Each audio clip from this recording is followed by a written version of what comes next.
मंजिल वही जो माँ-बाप के सपनों को पूरा कर सके। नमस्कार, मेरा नाम अभिषेक है और आप देख रहे हैं 19 जून के करंट अफ़ेयर। ट्राइबल अफ़ेयर ने एक स्पेशल कैंपेन लॉन्च किया है जो ट्राइबल कम्युनिटीज़ के इंक्लूसिव डेवलपमेंट और एम्पावरमेंट को प्रमोट करेगा। इसका लक्ष्य है हर फील्ड में ट्राइबल कम्युनिटीज़ की भागीदारी को सुनिश्चित करना, साथ ही उनके एजुकेशन, हेल्थ और एम्प्लॉयमेंट और इंफ्रास्ट्रक्चर का सुधार करना। ट्राइबल कम्युनिटीज़ की इकोनॉमिक और सोशल सिचुएशन को स्ट्रॉन्ग बनाना भी इसका मुख्य लक्ष्य में से एक है। आत्मनिर्भर भारत में उनका योगदान बढ़ाना। की कंपोनेंट्स की बात करें तो ट्राइबल एरियाज़ में स्कूल और हॉस्टल का कंस्ट्रक्शन करना है। साथ ही साथ स्कॉलरशिप और ई-लर्निंग रिसोर्सेज़ की अवेलेबिलिटी कराना है। एजुकेशन के क्षेत्र में इन 2 कामों से बढ़ावा मिल सकता है। भारत सरकार हेल्थ सेक्टर में भी पीवीटीजीज़ के लिए काम करने लगी है। वहीं अगर इसके की कंपोनेंट्स को देखें तो पहला है उसमें एजुकेशन। एजुकेशन के क्षेत्र में ट्राइबल एरियाज़ में स्कूल और हॉस्टल का कंस्ट्रक्शन करना है, साथ ही स्कॉलरशिप और ई-लर्निंग रिसोर्सेज़ की अवेलेबिलिटी कराना है। हेल्थ के दृष्टिकोण से देखें तो ट्राइबल एरियाज़ में मोबाइल हेल्थ यूनिट एस्टैब्लिश करना है, न्यूट्रिशन मिशन और maternal and health child services का एक्सपेंशन करना है। एम्प्लॉयमेंट के नज़रिए से देखें तो स्किल डेवलपमेंट प्रोग्राम लॉन्च करना है और साथ ही साथ एसएचजी यानी सेल्फ हेल्प ग्रुप को प्रमोट करना है। साथ ही कल्चरल एंड ट्रेडिशन को भी प्रमोट करना है। ट्राइबल आर्ट, हैंडीक्राफ्ट और म्यूज़िक को इनकरेज करना इनमें से एक मुख्य उद्देश्य है। ट्राइबल फेयर्स और एग्ज़िबिशन भी ऑर्गेनाइज़ कराना एक मुख्य की कंपोनेंट्स में से एक है। आपको बताते चलें कि इसका इम्प्लीमेंटेशन ट्राइबल पंचायत और लोकल बॉडीज़ के थ्रू होगा। डेडिकेटेड फंड का एलोकेशन किया जाएगा, साथ ही साथ एनजीओज़ और प्राइवेट सेक्टर का साथ में कोलैबोरेशन भी किया जाएगा।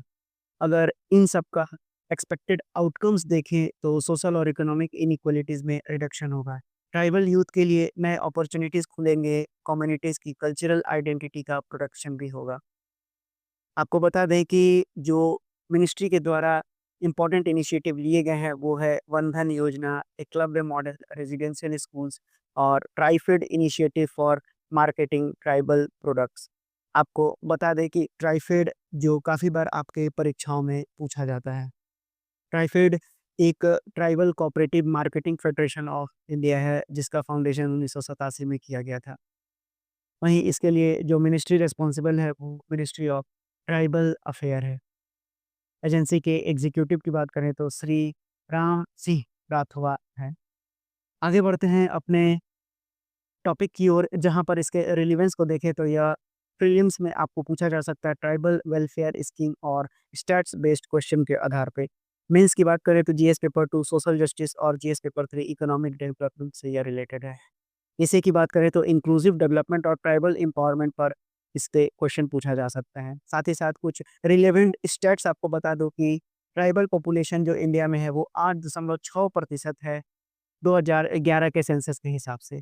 वहीं पॉवर्टी रेट ट्राइबल एरियाज में 45% से कुछ ज़्यादा है। आपको बता दें कि यह जो प्रोग्राम लॉन्च किया गया है यह लार्जेस्ट ट्राइबल एम्पावरमेंट कैंपेन है, यानी धरती आबा जन भागीदारी अभियान। एक मैसिव बेनिफिट सैचुरेशन ड्राइव है जो 550 ट्राइबल डिस्ट्रिक्ट, 2900 प्लस ब्लॉक्स और 207 पीवीटीजी डोमिनेटेड डिस्ट्रिक्ट कवर करेगा और साथ ही साथ 1 लाख विलेज और हैबिटेशन इसमें प्रभावित होंगे। आपको बता दें कि यह एक की इनिशिएटिव है जनजातीय गौरव वर्ष के अंडर। आपको मेरे द्वारा दी गई जानकारी समझ में आ गई होगी। आइए देखते हैं कुछ और की पॉइंट्स जो पीवीटीजी से रिलेटेड है। आपको बता दें कि पीवीटीजी यानी पर्टिकुलरली वल्नरेबल ट्राइबल ग्रुप्स, इनको गवर्नमेंट ऑफ इंडिया रिकॉग्नाइज़ करती है। इनकी टोटल संख्या आज भी 75 है, लेकिन यह आंकड़ा 2023 के हिसाब से है। अगर स्टेट को देखें तो वो 18 स्टेट और 1 यूटीज़ में पीवीटीजीज़ हैं। जो एक यूटी है वो अंडमान और निकोबार आइलैंड है। बता दें इनके एग्ज़ाम्पल्स में जारावास हैं, सेंटिनेलीज़ हैं। जो सेंटिनेलीज़ हैं वो अंडमान और निकोबार को बिलॉन्ग करते हैं। चेचू आंध्र प्रदेश और सहारिया राजस्थान से। आपको बता दें कि जो स्कीम्स है पीवीटीजीज़ के लिए वह है बंधन योजना और एकलव्य मॉडल रेसिडेंशियल स्कूल जैसे, ताकि ट्राइबल चिल्ड्रंस को एजुकेशन को इम्प्रूव किया जा सके और एम्पावर किया जा सके। अगर गवर्नमेंट की इनिशिएटिव की बात करें तो फॉरेस्ट राइट एक्ट भी पीवीटीजीज़ के हक में बात करता है। हाल ही में मैंने फॉरेस्ट राइट एक्ट पर एक डिटेल वीडियो बनाया है, अगर आपने उस वीडियो को नहीं देखा है तो उसे ज़रूर जाकर देखिए। इंटरनेशनल फ्रेमवर्क की बात करें तो पीवीटीजीज़ को प्रोटेक्शन मिलता है under UN declaration on the rights of indigenous project. इसको भी अब आप याद रखेंगे। आगे बढ़ते हैं, जहाँ पर देखेंगे कि ministry of tribal affair Durga Das Uikey हैं। दुर्गा दास उइके साहब मिनिस्ट्री ऑफ ट्राइबल अफेयर्स को सँभाल रहे हैं। इनके पहले अर्जुन मुंडा साहब थे। आपको बता दें कि ये बैतूल के एमपी हैं। बैतूल से एमपी हैं, बैतूल यानी कि मध्य प्रदेश। आपको बता दें कि अब धरती आबा शब्द चर्चा में है, तो धरती आबा यानी भगवान बिरसा मुंडा की बात की जा रही है। भगवान बिरसा मुंडा का जन्म 15 नवंबर 1875 उलीहातू में हुआ था। उलीहातू रांची के पास एक जगह है। वहीं इनकी मृत्यु 9 जून 1900 को रांची जेल में हुई थी। अगर इनके रिबेलियन की बात करें तो मुंडा रिबेलियन इनसे संबंधित है, जो 1899 से 1900 तक चला था ब्रिटिश के अगेंस्ट। बढ़ते हैं अगले करंट अफेयर की ओर, जहाँ पर कि नैनो क्रॉप्स जो कि स्पेशलाइज्ड नैनो स्ट्रक्चर होते हैं, जो कैंसर सेल को हीट से डिस्ट्रॉय करने के लिए यूज़ होते हैं। ये थर्मल थेरेपी के एक एडवांस फॉर्म है जो टारगेटेड और नॉन इन्वेजिव ट्रीटमेंट इंश्योर करते हैं। आपको बता दें कि जो नैनो कप होते हैं वो एक कप शिप्ड नैनो स्ट्रक्चर होते हैं जो मेटालिक मटेरियल से बने होते हैं, जैसे गोल्ड या फिर सिल्वर। आपसे यह भी पूछा जा सकता है कि क्या इसमें पॉलीमर भी यूज़ किया जा सकता है? तो बिल्कुल सही जवाब होगा। अगर रोल कैंसर के रोल में इसको देखें तो यूज़ करते हैं हीट बेस्ड थेरेपी यानी फोटोथर्मल थेरेपी के थ्रू कैंसर सेल को इसमें डिस्ट्रॉय करना होता है। अब नैनो कप का ही चुनाव क्यों? तो यह हाई स्पेसिफिसिटी होता है कैंसर सेल के विरुद्ध, मिनिमम डैमेज प्रोवाइड करता है हेल्दी टिश्यूज़ को। टारगेट मैकेनिज़्म की बात करें तो ट्यूमर साइट पे एक्युमुलेट होता है और लाइट एक्सपोज़र के बाद हीट जनरेट करते हैं सेल्स को मारने के लिए। आपको बता दें कि इसका जो सिम्प्लिफाइड सिंथेसिस मेथड है उसमें 5 प्रोसेसेस हैं, जिसमें पहला है मटेरियल सिलेक्शन जो गोल्ड का होता है, या फिर बायोकम्पैटिबल पॉलीमर यूज़ करते हैं। माइक्रोस्कोपिक मोल्ड और टेम्पलेट यूज़ होते हैं जो क्रिएट करता है कप शेप को। कोटिंग लेयर की बात करें तो लाइट एब्जॉर्बिंग मटेरियल होता है, जैसे कि ग्राफीन और प्लाज़्मोनिक्स। याद रखेंगे इनका नाम, ग्राफीन और प्लाज़्मोनिक्स। साइज़ कंट्रोल जो होता है रिएक्शन टाइम और टेम्परेचर कंट्रोल करके यूनिफ़ॉर्म साइज़ को इंश्योर किया जाता है, जो लगभग 50 से 100 नैनोमीटर का होता है। नैनो कप्स को सेंट्रीफ्यूगेशन या फ़िल्ट्रेशन मेथड से प्यूरिफ़ाई किया जाता है। तो आप इन पाँचों स्टेप्स को काफ़ी ध्यान में रखेंगे। अगर इसके वर्किंग मैकेनिज़्म की बात करें, तो नैनो कप्स को एंटीबॉडीज़ या लिगैंड्स के साथ मॉडिफ़ाई किया जाता है, जो स्पेसिफ़िक कैंसर सेल को रिकॉग्नाइज़ करते हैं। ब्लड स्ट्रीम में इंजेक्ट करने के बाद ये ट्यूमर साइट पर एक्युमुलेट होते हैं। इंफ्रारेड लाइट या लेज़र एक्सपोज़र के बाद नैनो कप्स हीट प्रोड्यूस करते हैं, जो कैंसर सेल को डिस्ट्रॉय कर देता है। इसके एडवांटेजेस को देखें तो यह एक नॉन इन्वेजिव थेरेपी है, यानी आसान भाषा में कहें तो यहाँ पर सर्जरी की ज़रूरत नहीं होती। वहीं यह एक हाई प्रिसिजन है, यानी सिर्फ कैंसर सेल को टारगेट करता है ये। मिनिमल साइड इफ़ेक्ट है, जैसा कि मैंने आपको पहले ही बताया। वहीं यह एक कॉस्ट इफ़ेक्टिव मेथड है, लेकिन इसके कुछ चैलेंजेस भी हैं, जो एक्यूरेट टारगेटिंग इंश्योर करना जिसमें मुश्किल होता है। लॉन्ग टर्म टॉक्सिसिटी और बायोडिग्रेडेबिलिटी कंसर्न हो सकते हैं। एडवांस टेक्नोलॉजी और एक्सपर्टीज़ की ज़रूरत होती है। आपको बता दें कि ये आपके प्रीलिम्स में नैनो टेक्नोलॉजी के कंसेप्ट और बायोकेमिकल एप्लीकेशंस में पूछा जा सकता है। वहीं मेंस जीएस पेपर 3 साइंस और technology specially innovation in health care में ये आपसे पूछा जा सकता है। इसी के दृष्टिकोण से देखें तो role of nano technology in transforming medical science से भी संबंधित आपसे सवाल पूछा जा सकता है। अगर आप एक यहाँ कोट डालना चाहें अपने आंसर राइटिंग में, तो आप लिख सकते हैं कि nanotechnology will be the bridge to a future where cancer becomes a incurable disease.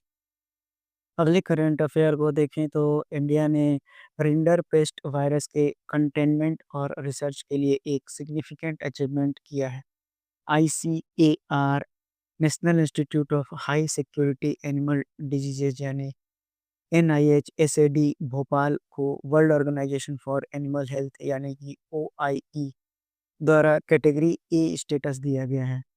आपको बता दें कि रिंडरपेस्ट एक हाईली कंटीजियस वायरल डिजीज थी जो कैटल और बुफेलोज को अफेक्ट करती थी, जिसका ग्लोबल इरेडिकेशन 2011 में अनाउंस किया गया। ये डिजीज़ लाइवस्टॉक और डेयरी सेक्टर के लिए डिवास्टेटिंग थी, लेकिन ग्लोबल एफर्ट्स के थ्रू ये डिजीज़ खत्म कर दी गई।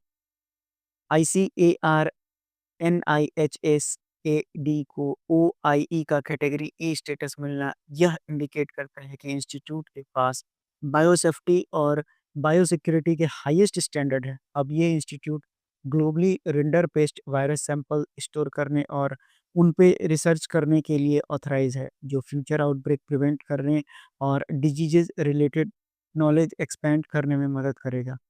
इंडिया के पर्सपेक्टिव में देखें तो इंडिया अब एक एक्सक्लूसिव ग्रुप का पार्ट बन गया है जो हाई रिस्क एनिमल पैथोजेंस को सिक्योरली हैंडल कर सकते हैं।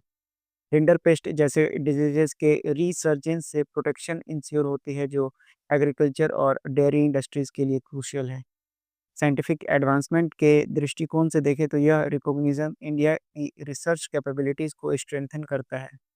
वेटनरी, वायरोलॉजी और बायोसिक्योरिटी के फील्ड में नए एवेन्यूज़ ओपन करता है। अगर इंडिया का एनआईएचएसएडी कैटेगरी ए स्टेटस के साथ केवल लाइव स्टॉक इंडस्ट्री की सस्टेनेबिलिटी को इन्हांस नहीं करेगा, बल्कि ग्लोबल एनिमल हेल्थ के लिए एक स्ट्रेटेजिक पार्टनर की तरह भी काम करता है। इंडियन रेलवे मिनिस्टर अश्विनी वैष्णव ने हरियाणा के मानेसर में भारत की सबसे बड़ी automobile in plant railway siding का उद्घाटन किया है। ये प्रोजेक्ट इंडियन रेलवे और ऑटोमोबाइल इंडस्ट्री के बीच एक मेजर कोलैबोरेशन है, जिसका ऑब्जेक्टिव कार लोडिंग और ट्रांसपोर्टेशन को एफिशिएंट और सस्टेनेबल बनाना है। आपको बता दें कि ऑटोमोबाइल मैन्युफैक्चरर के लिए ट्रांसपोर्टेशन कॉस्ट में सिग्निफिकेंट सेविंग होगा।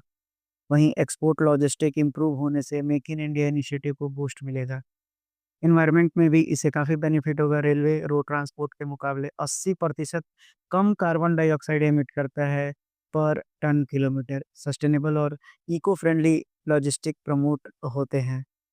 वहीं अगर बता दें कि सरकार के फ्रेट मॉडर्नाइजेशन इनिशिएटिव क्या-क्या हैं, तो गति शक्ति मिशन, डेडिकेटेड फ्रेट कॉरिडोर और automobile freight train operator scheme जैसे इनिशिएटिव हैं। बढ़ते हैं अपने अगले करंट अफेयर की ओर, जहाँ पर कि अनुराधा ठाकुर ने रिप्लेस किया है अजय सेठ को सेबी बोर्ड में। यानी कि ये रिप्लेस करेंगी जो फाइनेंस और इकोनॉमिक अफेयर के सेक्रेटरी अजय सेठ थे उनको। आपको बता दें कि अनुराधा ठाकुर ओरिजिनली बिहार से बिलॉन्ग करती हैं और यह first women economic affair secretary बनेगी। तो बात को याद रखेंगे, ये फर्स्ट हैं, ये इसलिए ज़्यादा इम्पोर्टेंट है। वहीं आपको ये पता होना चाहिए कि जो सेबी का फॉर्मेशन हुआ था वो 1988 में हुआ था, पर जो इसका एक्ट है वो 1992 से ये लागू हुआ था। अगर इसके हेडक्वार्टर की बात करें तो मुंबई, महाराष्ट्र है। वहीं इसके चेयरपर्सन हैं तुहिन कांता पांडे, ये भी काफ़ी इम्पोर्टेंट नाम है। इसका पेरेंट डिपार्टमेंट है मिनिस्ट्री ऑफ फाइनेंस। तो इतनी सारी बातें याद रखेंगे। और मैंने बताया कि जो इसका एक्ट है वो security and exchange board of India act 1992 का है। फॉर्मेशन 1990 1988 आप याद रखेंगे। बढ़ते हैं अपने अगले करंट अफेयर की ओर, जहाँ पर कि अमित शाह ने लॉन्च किया है take platform better disaster management के लिए। आपको बता दें कि इन तीनों का नाम अब काफ़ी इम्पोर्टेंट हो जाएगा। आपको याद रखना होगा कि ये 3 नाम है। Integrated control room for emergency response यानी ICRER, national database for emergency management lite 2.0 यानी NDEM lite 2.0 and flood hazard zonation atlas of Assam. आप ये याद रखेंगे। अब ये 3 नाम जो आपके लिए काफ़ी इम्पोर्टेंट हो चुका है। आपको बता दें कि वर्ल्ड क्रोकोडाइल डे 17 जून को मनाया गया। यह इस दिन की शुरुआत 2017 से की गई थी। इंडिया ने मार्क किया है 50वां क्रोकोडाइल कंजर्वेशन प्रोजेक्ट का, जो कि स्टार्ट हुआ था 1975 में भितरकनिका नेशनल पार्क, उड़ीसा से। आपको बता दें कि घड़ियाल यानी कि गैवेलियस गैंगेटिकस, जो इसका साइंटिफिक नाम है, यह आईयूसीएन के क्रिटिकली इंडेंजर्ड लिस्ट में आता है। वहीं अगर मगर की बात करें तो यह वल्नरेबल लिस्ट में है।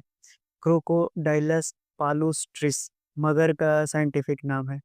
वहीं साल्ट वाटर क्रोकोडाइल भी आपको याद रखना है कि यह क्रोकोडाइलस पोरोसस इसका नाम है और यह लीस्ट कंसर्न है, लेकिन लोकली यह थ्रेटेंड है। तो इन सारी बातों को आप याद रखेंगे, साथ ही साथ वर्ल्ड क्रोकोडाइल डे 2025 की थीम है कनेक्टिंग क्रोकोडाइल्स एंड कम्युनिटीज़।